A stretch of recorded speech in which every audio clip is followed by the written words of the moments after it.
and we're going to go ahead and open it up, and we've got some eggs that are going to be in here. We have yet to open it, but we're going to find out whether or not the eggs that were shipped in this package made it okay, and then I'll let you guys in on a little secret with a fun announcement and let you guys know what's going on. So I'm not going to be able to let you guys watch the whole thing because, hold on.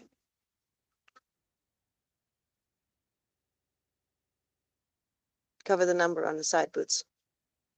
This number right there.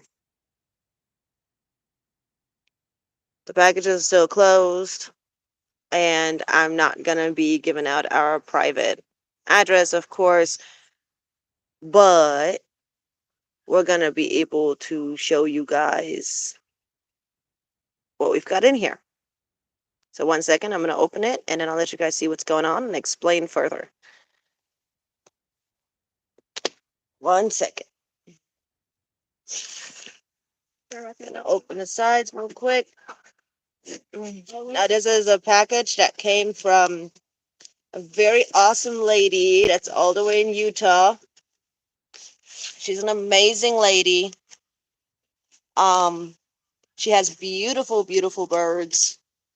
And she also is a very, very special kind of bird that I really love. And I've actually been hoping to do business with her like this for many years. Sadly, her farm went through a very, very rough situation. And there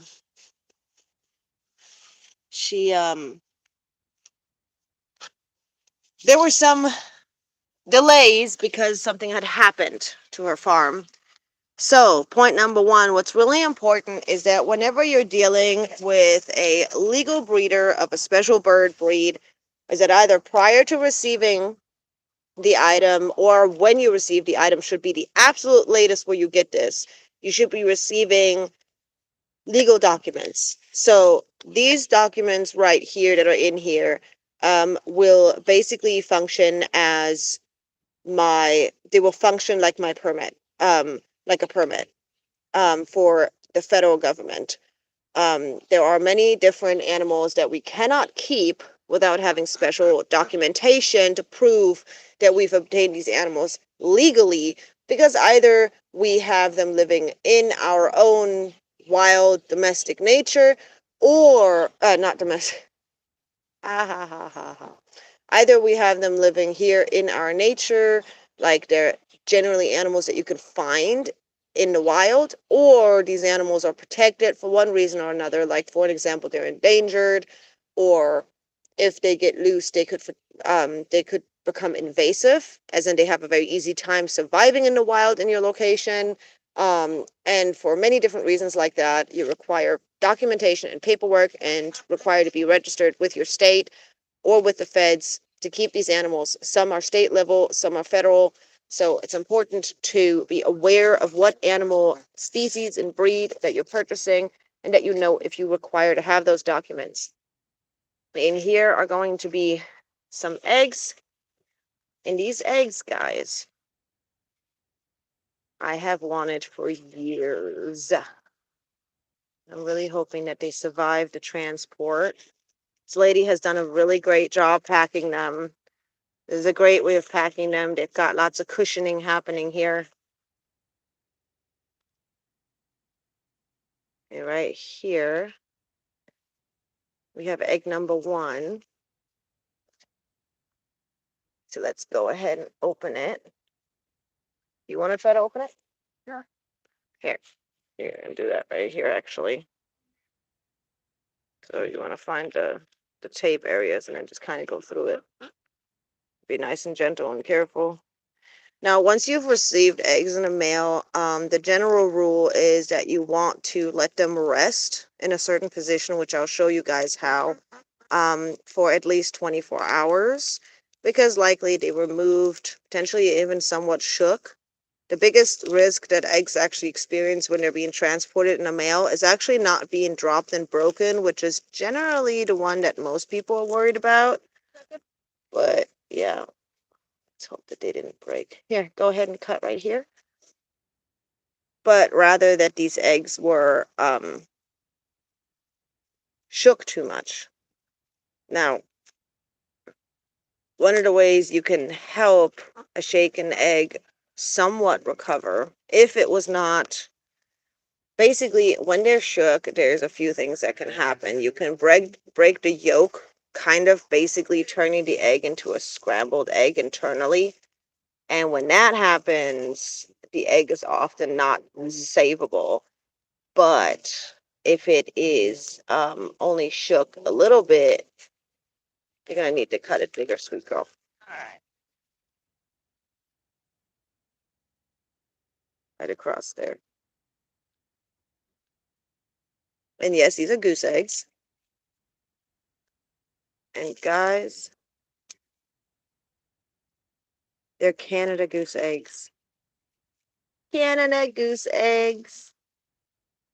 Careful. Yeah.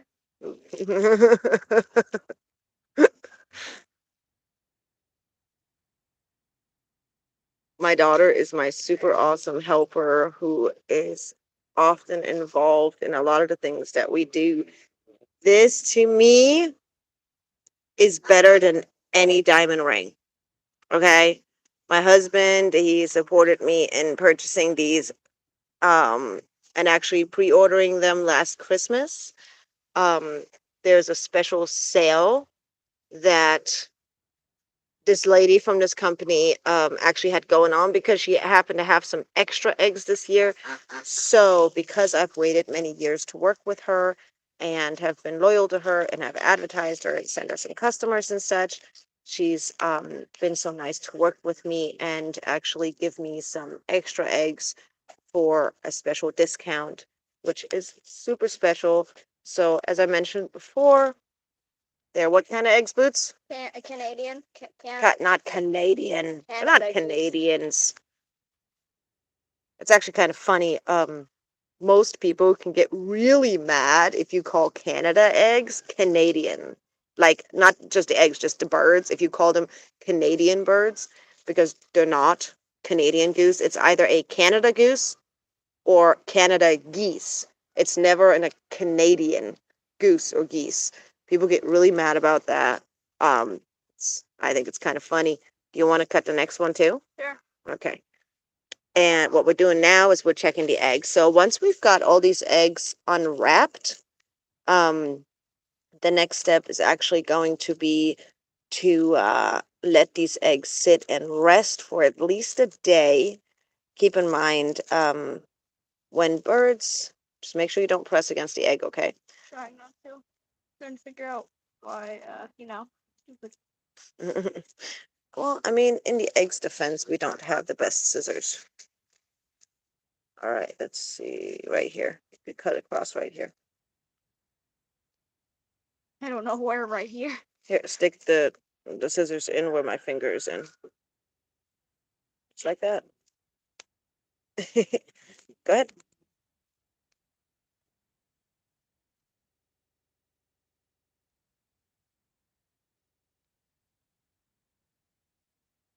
But like I said, Canada goose eggs are not something that you should ever, here, right here. It's not something you should ever take from the wild. It is 100% illegal to do so. It is actually a federal offense to take a Canada goose from the wild. Let me see. Did we open it enough? I think we might have. Yeah. Yeah, it seems so. Whoa. Can you catch the egg on the other side? Mm-hmm. There we go. There we have egg number 2. And as you can see, the way she has packaged these eggs have kept them 100% intact. And like I said, the number one concern with eggs is the shaking. During transportation, the people at the mailbox really like throwing the boxes, dropping the boxes, kicking the boxes. I mean, our boxes are being handled, in all reality, the post office, any post office, whether it's USPS, whether it's UPS, whether it's FedEx, wherever, If you look into some of those like secret, like undercover videos and stuff that do exist all over the internet, you can find that a lot of people do treat our boxes very disrespectfully. And you could argue that they're mass, there's mass delivery happening. Go ahead and open the last one, sweet girl. All right. You can go right across here, like cut this way. You might want to go further back. It might cut better if you try and stick the scissors in further. Yeah, it's a problem. Go even further. There you go. Nice. Now we're talking. That one's not cutting. And big surprise is that we actually have more eggs coming, guys. Hi, Betches. The hatch rate goes down significantly whenever you have eggs going through the mail. And so the more eggs you have on hand, the higher the chance is that you're going to be able to hatch out a few of the babies. So whenever you're dealing with a special breed like this, a breed that say like means a lot to you, or where it's really important to you to hatch some out. That's the biggest one. Yeah, it's pretty big. Look at this. Oh my God, guys, this is like better than diamond rings. Have I mentioned that? Yes. It is better than everything else. How cool is this? The Canada Goose eggs. How cool is this? Very. Are you excited? Yeah. Canada Goslings. Wonder what type of goslings they are. Ho ho ho. Smart Alec. Anyway, so this right here, I have to give it to her. Whitney has done an amazing job packaging these guys, putting them in here with a lot of extra of these little packaging noodles. And not just that, but then also wrapping them in this to protect them during the shipping process, which, as you see, has kept all 3 eggs intact. And I will tell you guys, my post office sucks. SUCKS. It is not a good one. I don't know if it's my sorting facility or if it's my local post office, but at one or another location, guys, every single box of eggs I've had delivered either has been severely shook, or it has actually, and not or, and has always had many broken eggs. And I'm talking like ways where people have packaged them in ways where they've never had problems before. And it's actually one of the reasons why we ended up hatching chicks so late last season, is because the first package, we were actually supposed to have blue and green layers. And this is actually how we ended up with the Moran chicks, because I had purchased 3 blue eggs and 3 green eggs so that we could have a couple of blue layers and a couple of green layers. And hopefully we would have at least 1 or 2 of each hatch. And my daughter was really excited to have some blue and green eggs in the flock. Well, that first package arrived with like 4 eggs broken and only 2 or 3 of them were intact. And all of them are green. I ended up and when I candled them, it was very obvious that they'd been severely shook, to the point where the air bubble was just everywhere. Like there was no more air bubble. The air bubble was not stationary anymore. And the entire thing, even the egg yolk, was destroyed. I still attempted to have them rest for over 24 hours and then attempted to incubate them to try and restore the air bubble as much as I could with the resting, and then hopefully see whether or not the egg yolk and the egg and the air bubble and everything had survived enough for them to be capable of being incubated and hatching. And 2 of them did start development, but died within 48 hours of showing any veining, because they'd just been shook too severely. So the eggs were too damaged. The fact that we don't have any broken eggs is a great sign. But then again, like I said, we don't know how much these has been shook. So when you set them down to rest, and I'm going to show you guys, actually, I'm going to be keeping this box as a place to let them rest. And this is actually our first order. So this is the first order. And I actually initially bought 2. I only bought 2 eggs. But keep in mind that I had done business with this person 2 years ago, where I had placed a large order Actually, it was right before I moved down here to Texas. And the plan was that we were going to move and then hatch out the eggs once we got to our destination. Now, obviously, we had some things happening during our move. So, and everything ended up actually working out better for what was happening because I would have been incubating eggs literally on the road, like living in hotels, in a motel. Like it would have been very complicated at the time. But in the end, her flock was actually suffered from a major attack where her breeding stock was not only injured, attacked, and stressed out, but to top it off, she'd also had all of her nests destroyed, and all of her eggs had been destroyed by predators. So, and her geese were just traumatized. Sorry, I've got something in my throat. Anyway, so she had moved her geese to a safer location after that to protect them better from avian attacks. So the best guess was actually that a large murder of crows and ravens had actually attacked her geese, most like from my understanding, and had literally pecked into the eggs and destroyed the eggs, destroyed the nests, attacked her geese. Her geese had been panicking, hurting themselves in the process, trying to fight them off, and it had just ended up with the geese not that year they did not nest again. She then moved her birds to be within an aviary going forward for the nesting season, and that following year, last year, her birds didn't really nest at all, not in a way where it would have been at all logical for her to sell any eggs or goslings or anything. From my understanding, they really didn't nest at all. They were just still very upset. And this goes back to the fact that I always tell you guys that Canada geese, geese in general, but specifically Canada geese is what I research and, educate myself about most. They have a lot of emotions when it comes to family.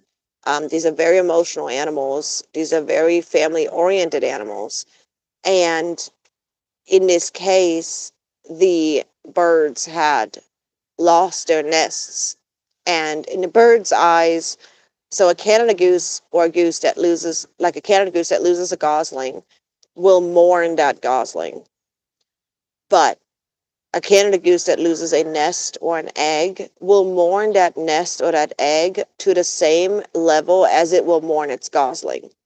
A Canada goose will also mourn their mate, their flock mates, their family members, everything. Like these animals are much more similar to us when it comes to emotional behavior than what we give them credit for. And this is not something where I'm humanizing animals. This is scientifically proven. These are facts. You can look these things up, and I encourage you to do so and never take my word for things. Always do your own research. Any one of us can make a mistake or not understand something. So to get back to these eggs, so right now my next step is going to be to let these eggs rest. But if I lay these eggs down like this, and let's say these eggs were shook, and let's say that the air bubble, which is usually on this side of the egg, the wider side, not the pointy end, the more rounder end. So it would be on this side on this egg, and it would be on this side on this egg. So I'm going to set them all this way. So it would be on this side on each egg. The more pointy end is usually doesn't have an air bubble or has a minimal air bubble, but they usually have most of their air bubble. The larger air bubble is on this side. So when you want to have your eggs rest after being shipped, which is an important process to do to actually up the chances and the likelihood of your eggs ending up hatching, as you do not want to have them resting on their side. You actually want to have them resting with the area of the air bubble up. So I'm going to take the pointy side down and the rounder side up, and I'm going to set them down. Can you help me make a little bit of a hole here, Boots? Nope. We're going to use that for something else. Just dig a little bit of a hole. There you go. I'm going to set them down, pointy side down, wider side up. And this is how we're going to let them sit for like 24 hours at least, maybe even longer than that. Again, I'm going to slowly turn the rounder side up, in the more pointy side down. Put the pointy side down, rounder side up. This one actually has me a little bit nervous. Hold on, let me see. Does look like egg yolk on the outside, but I don't see any cracks on it, which makes me wonder if she just had another egg that had cracked and got that one a little bit messy. Anyways, so like I said, pointy side down, the right rounder side up. Again, pointy side down, the rounder side up.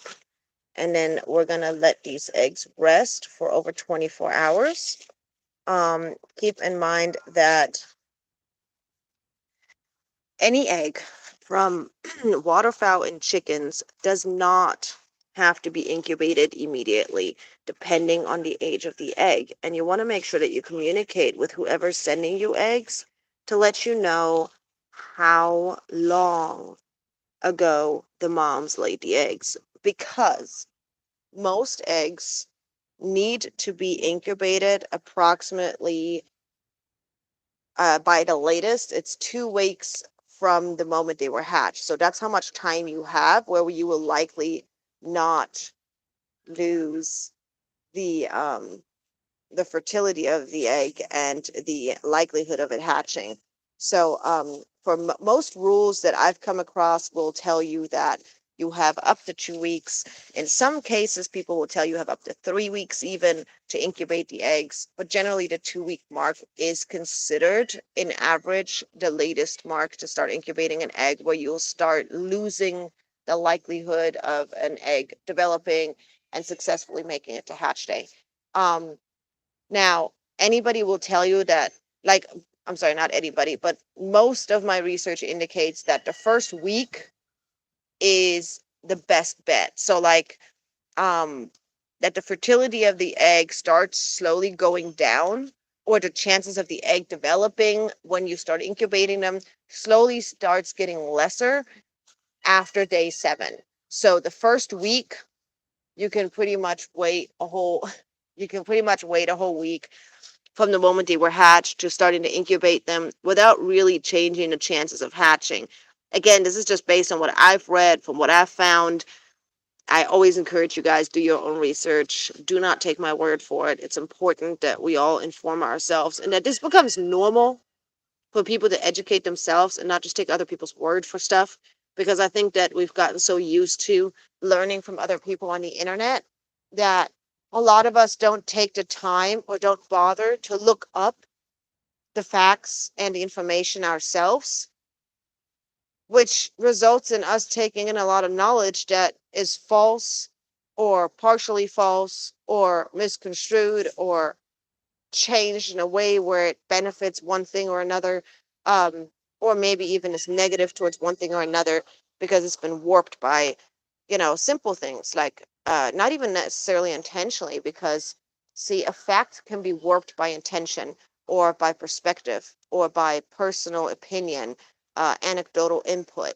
Like, facts can appear differently to different people. So, you know, I gave my children this example, and I tell you guys this because I want you guys really to understand what I'm trying to say with this. And this is not supposed to be political or whatever. I can see how some people might think that, but this is just general. So when my children were younger, um, they actually got into a little bit of a fight with two of their friends at the playground, into an argument. And the argument, everybody was making very valid points about the argument, and from what I could gather, none of the children appeared to be lying, and a lot of it seemed to be perspective. It seemed like they were upset with each other because, one person felt like something was happening, another person felt like something else was happening, and so on and so forth, where it wasn't really based on fact. It was more based on, how am I looking at this and how did it feel to me? So what I did is since we were at the playground, I got the father's permission to teach their his children along with my own. And he had no problem with this. And what I did was Here, I'm gonna let you guys watch the duckies while I tell you guys about this. What I did was I'm watching my friend's duckies again. Sadly, her grandmother has passed away and they need to go out of town for a few days. So I'm taking care of the duckies again. Hey, duckies. Hi, duckies. I think one's a female, one's a male. What do you guys think? Anyway, um, so what ended up happening is I placed one child to be facing what we would perceive as the front of the swing, one child to be facing to be at the back of the swing. So the person who would be swimming would be going towards one child and with their front and towards the other child with their back. Then I placed one child to the side of this on one side of the swing and then the other child to the other side of the swing. So basically, if you imagined that the front of the swing is facing north, I had one child standing at each direction, one child at north, one child at south, one child at east, and one child at west. And I was the one who sat down on the swing. Now, what I did is I sat down on the swing and I started swinging. And I looked at my daughter and I said, she was looking straight at me right in front of me. And I said, where am I? Like, how am I swinging? Describe how I'm swinging. She said, you're going towards me, away from me, towards me, away from me. Right. And then I told my son who was behind me to tell me how he perceived my swinging. And he said, away from me, towards me, away from me, towards me. I then spoke to the little girl that belonged to the other person and asked her how it was swinging. And that little girl said right to left, because she was at the side. I then told the little boy on the other side to tell me how he was swinging, and he said left to right, left to right. Then I told everyone to describe what they were seeing as it was happening at the same time. And so every child was saying something different, even though every child was describing the exact same action by the exact same person at the exact same moment. Every child was describing a different scenario, a different situation. To one person, I was coming towards and going back, like I was going forward and backwards. Another person was saying I was going backwards and forward, but they're saying this at the same time. So they're contradicting each other, even though neither one of them is lying. Neither one of them is saying anything wrong. While at the same time, you've got two kids on each side saying something completely else, saying right to left and left to right at the same time, while the other person saying front to back and the other person saying back to front.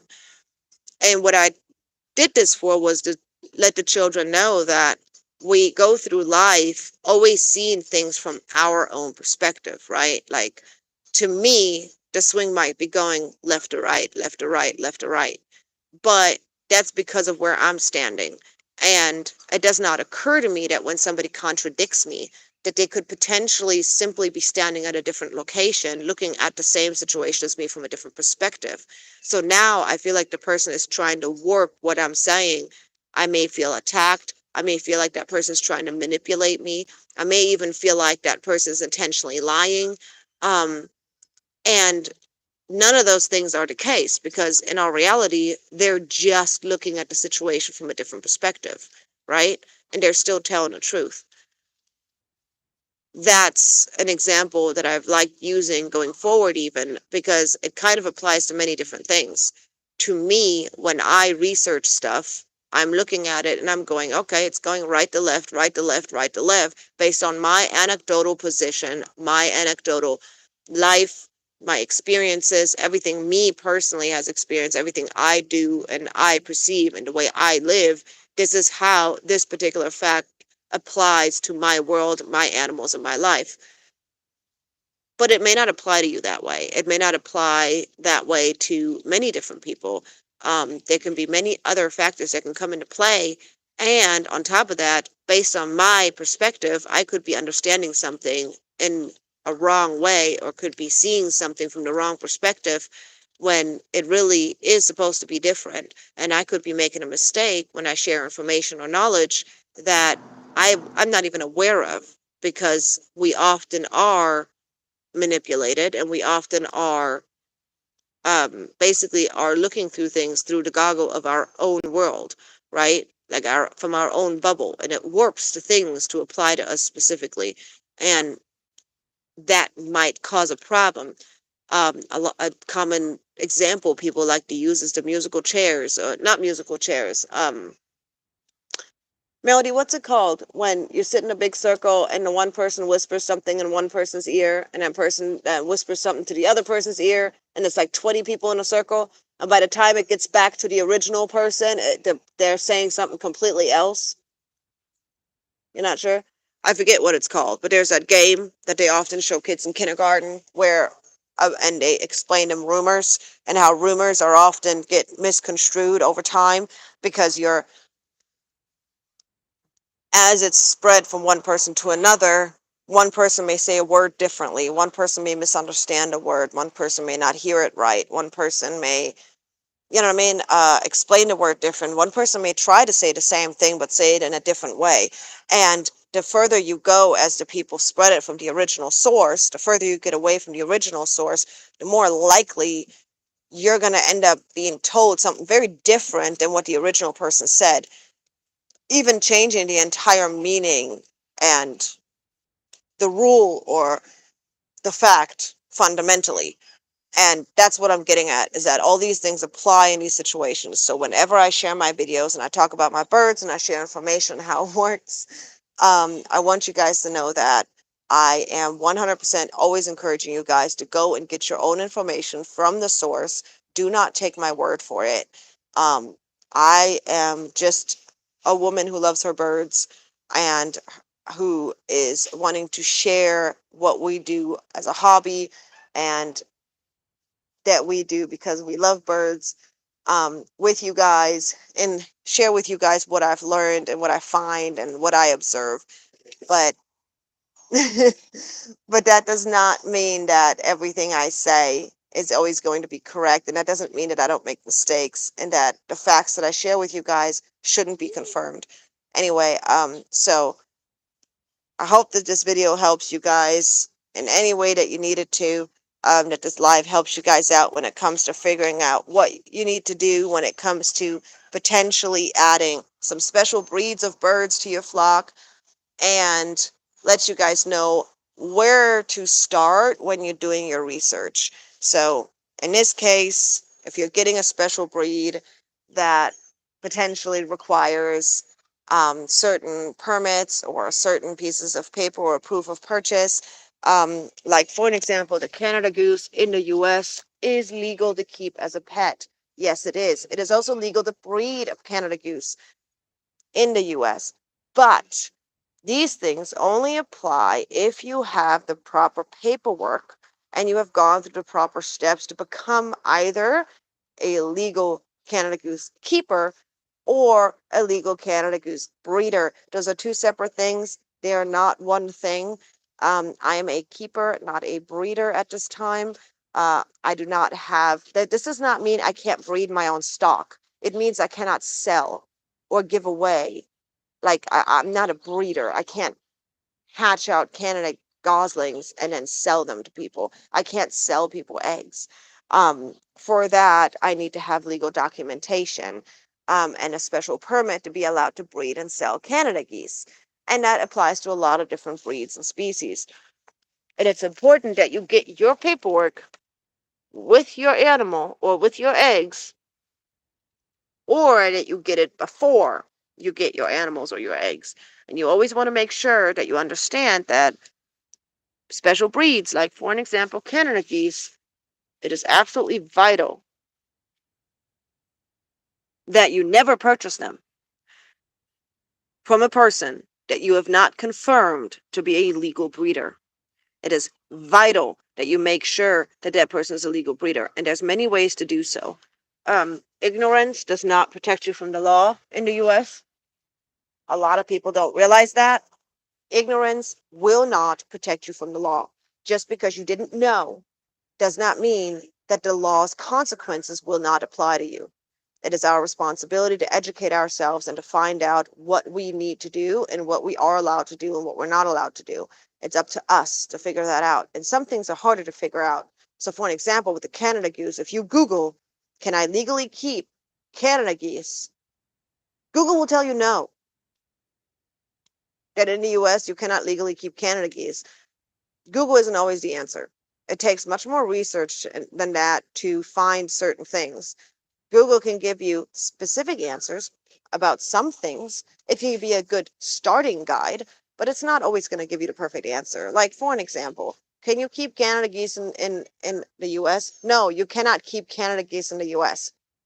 This applies to wild Canada geese. So it's not telling you the wrong thing, it's just telling you about wild Canada geese. Wild Canada geese cannot be kept legally in the US without special permitting. Okay, and those special permitting generally is limited to zoos, sanctuaries, and rehabbers and such. Okay, you cannot keep them otherwise. You cannot take them out of the wild. As a regular person who's just living in the US, you cannot keep a wild Canada goose. It doesn't matter if it's a gosling, it doesn't matter if it was lost, it doesn't matter if the nest was abandoned, which is a whole nother story. Check out my shorts for that to find out whether or not a nest, what to look for when it comes to abandoned nests. But because often they're not abandoned and we're really just kidnapping them from their parents, which, as I mentioned before, they will mourn the loss of their eggs and their nest, and it's actually pretty sad. Anyway, it's important to do your research and understand that there's more than one answer. Two things can be true at the same time. Something can be legal and illegal at the same time. It can be legal to keep Canada geese in the US, and it can be illegal to keep Canada geese in the US. Just because somebody has a Canada goose in their backyard with their other geese does not mean that they're technically keeping that Canada goose. This could be a wild Canada goose that has literally just decided to attach itself to a domestic flock. This happens. What do you do in that case? Does that Canada goose now deserve to die because it decided to live with a domestic flock? How does this person handle that situation? What if their geese get locked up every night? You cannot confine or restrict a wild animal. So, what's the gray area? There are many gray areas within the law. There is always some way that you can solve the issue. And a big part of it really has to do with your local warden and how to interpret the law and whether or not they're on a power trip. So, just educate yourself. If you don't know, reach out to people. There's a lot of great people out there who have a lot of knowledge and who can give you advice when it comes to keeping these animals, having these animals, getting these animals, purchasing these animals. I've met many breeders now. I have contacts to several legal Canada Goose breeders. I am on a path of becoming a legal Canada Goose breeder in the future. So I will be in that pool of people to reach out to. I am continuously educating myself about Canada geese and birds in general so that I can become better at what I do and I become more and more knowledgeable so I can become a better person for my birds. And it's going to be a never ending process. I'm never going to be done researching these animals. I'm never going to be done learning about these animals. And there are many fun facts about these birds, but there's also many very important facts about these birds a lot of people aren't aware of. Like, for an example, a Canada goose is 100% in need. Any goose, for that matter, any waterfowl, has to have access to water that is deep enough to fit not only the tip of their bill, the tip of their beak, but their entire beak and preferably their entire head. The reason why is because geese and ducks and other, animals that use water a lot use water to clean their eyes, their nostrils, and their airways even. They flush it out. So when they're eating, they need to have access to water or they can choke and die. It is absolutely vital that they always have access to water and always have access to clean water. And the thing is that waterfowl will dirty their water within 5 goddamn minutes. Excuse my French, but they do. So it's important to understand these animals and learn about them before you keep them. For an example, ducks are very different from geese. Now, these ducks are just sitting over here because they're about to be transported. They've been dropped off here. They've already had some water, and they currently don't have any food. They're going to be transported into an area where they'll be able to forage and hang out and have their own little pool and water and play area and food. But the point is that you want to look into the foods. What kind of nutrition does this animal need? Because just because ducks and geese are both waterfowl does not mean they have the same diets, nor does it mean that they have the same requirements, same needs, or even really the same at all. The only thing that's the same about them is that they're both waterfowl and that they both have beaks and wings, and that in the wild they can fly and many of them migrate. But outside of that, there's not that much similarity. The basic waterfowl needs, yes, they need water. They need to be able to take baths. They need to be able to cover their beaks and their faces in water to properly keep their eyes and their beaks and their airways clean. But outside of that, ducks' diets are very different from geese. Ducks are actually much more similar to chickens than they are to geese. Um, just there's a lot about these animals that's very different. And so just make sure you do your research, make sure you learn about these animals, make sure that you go to places that you know are trustworthy resources to learn about these animals where you can learn firsthand. Um, and and I'm not trying to say that you did something horrible if you didn't research enough first and then you learn things after getting these animals, because I'll be the first to admit that I was one of those people who jumped into the situation blind with Pretty Bird and made a lot of mistakes in the beginning. And that was more over 4 years ago. And and I thought that waterfowl were all the same in the beginning, and I didn't realize how different a goose would be from a duck. But now that I know, I'm trying to help others learn faster and be more educated than I was, so that hopefully I can help you guys avoid some of the mistakes that I made when I was raising Pretty Bird when I first started keeping geese and chickens and ducks and anything else. Anyway, so that's going to be it for this live today. I wanted to share with you guys the eggs that I got unboxing today. I'm super excited about them. I can't wait to start incubating them and find out whether or not they made it through the delivery process okay, if they are what's the word? If they are not valid, what's the other word? Something with viable. That's the word, viable. Are you trimming a bush? Yeah. Okay. Goofy. Anyway, guys, thank you for stopping in. Say bye, Boots. And I gotta go take care of the ducky duckies. And I will see you guys later. Bye.